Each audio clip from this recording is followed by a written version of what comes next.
Well, hello, Chris. Let me give some people a little bit of a background first. Chris has a channel called Christopher7. And back in March of last year, Chris had made me a video titled RV and Belief. That was subsequently a response in a roundabout way to a video put out by the Amazing Atheist.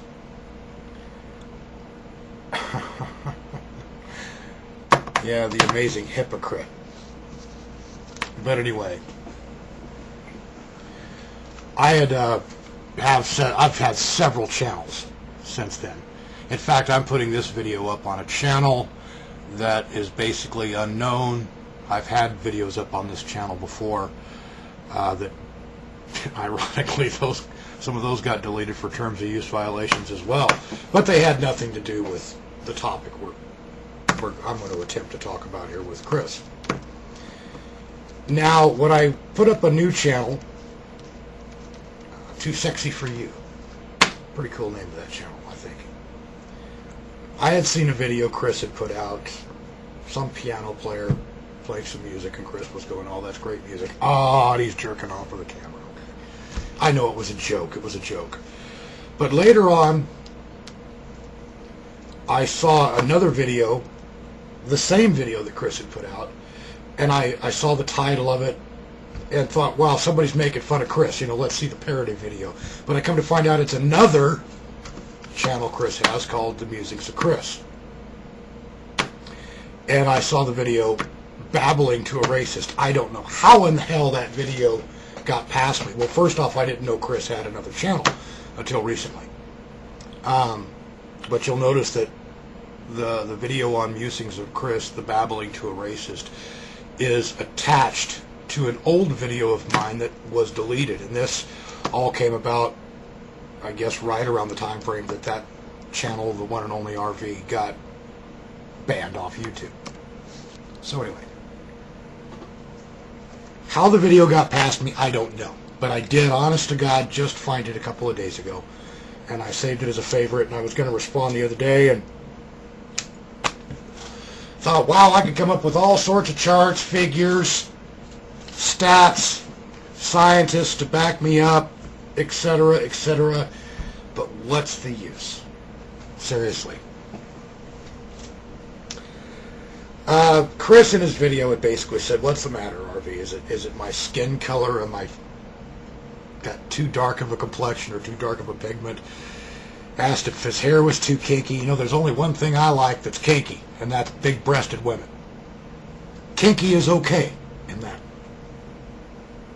situation. And yeah, you're goddamn right. That was a real sexist thing to say. But that's... Hello? Look who you're talking to. But Chris, ultimately, the reason I'm responding to you and why I enjoy talking to people like you is, yeah, you're black. Okay? And people will say, well, that's bad, that's terrible, that's racist. Fuck, you got me. You got me. I'm a racist. Hello? Tell me something that's new. But what I want to see are people address the issues. And too often, Chris, and you know it's right, typically the people that will run to the defense of blacks or run to the defense of any other race and go, they're racist, evil racist, evil racist, they're other white people. So when somebody that's black, or let's just say somebody who is not white, will argue against racism. Sorry, I had to turn the heater down there. It's getting too warm. I'm going to pay attention to that because it's uncommon. Part of what you had said in your video, it's damn near a year old. Again, I don't know. Maybe you won't respond to this, but hopefully you will. at the end, I think you'd said something like you think that my fear is that my belief system or my world that I've become accustomed to is crashing in around me. Not so. Because every time I turn around, there's just more and more supporting evidence coming my way that solidifies my position. Now, we can get in maybe later to what my position is. But ultimately, what a goal of mine is, would be to see cohesive groups formed on the planet in general, if you will. Yeah, from a selfish perspective, I want my perfect world. Just like everybody else ought to have theirs.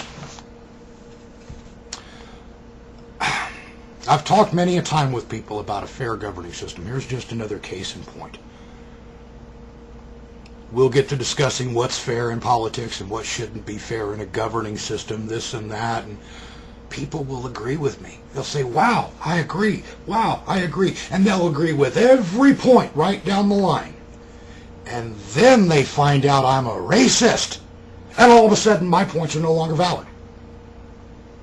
There's a lot of things that I do in life that are not race-related at all. We don't even need to get into some of those things. But the fact of the matter is, all of a sudden they find out, well, so-and-so is a racist. That means everything you've done, everything you ever believed in, we no longer agree with. Where the fuck did that come from?